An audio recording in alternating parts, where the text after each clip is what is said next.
You get what you pay for. It's one of the best quotes that I can use in my business when I'm pitching to clients or talking to team members, whatever it is, but mostly in advisory work. It's something that I like to recommend. You get what you pay for. I'm going to use an example of Lululemon. Now, there's a lot of people out there that'll tell you, oh, that's a woman's brand. That's a woman's brand. I hate to tell you right now, my closet's full of Lululemon stuff. I've got dress shirts, I've got shorts, you name it, jackets. That stuff is just nice. Now, a lot of people too might say, oh, I would never pay $60, $70 for a pair of shorts.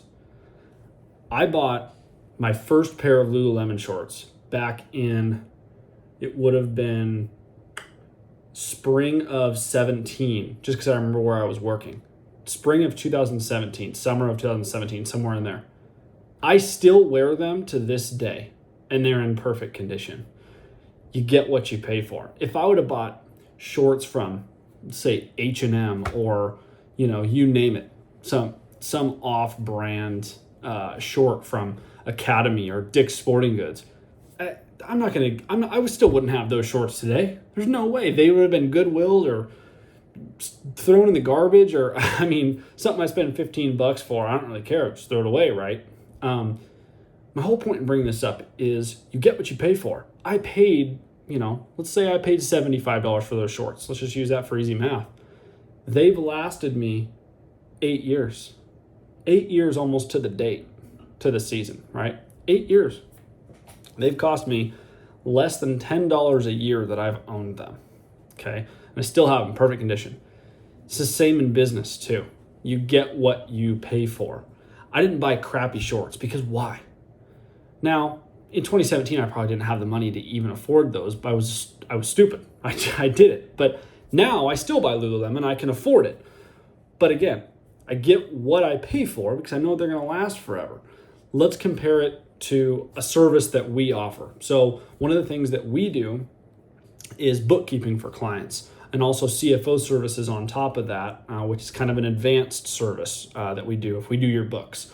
And in doing that, a lot of the time when I speak with a new client, I'll kind of paint an example of one that I just had recently.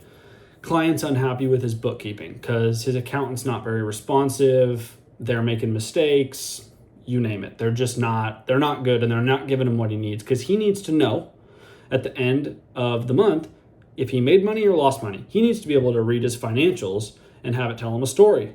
If your financials aren't telling you a story, they're screwed up, right? So he's unhappy with his accountant. I provided him with an engagement letter after having a meeting with him. And the price was too high for him. And I could tell, he wasn't saying that, but I could tell that it was, right? And I had a feeling it would be based on conversations. He tried to take what's supposed to be our 30-minute consult, he tried to take it to 45. I cut him off right before 40 and said, hey, we've got to go, okay? You also need to respect your time as a business owner. And I'll make a video on that later because that's a really good one. But my whole point in bringing this up is I gave him a price. He didn't like it. It was too expensive. And I straight up told him, I said, I can't help but feel like you, Mr. Prospect, are trying to get a cheaper price or the cheapest price. What are you dealing with right now again with your bookkeeper? Oh, that's right. Issues. He lists them off again, right? Reiterating what he had already said. And I said, okay, well, do you think they're going to continue, or do you think they're going to get worse?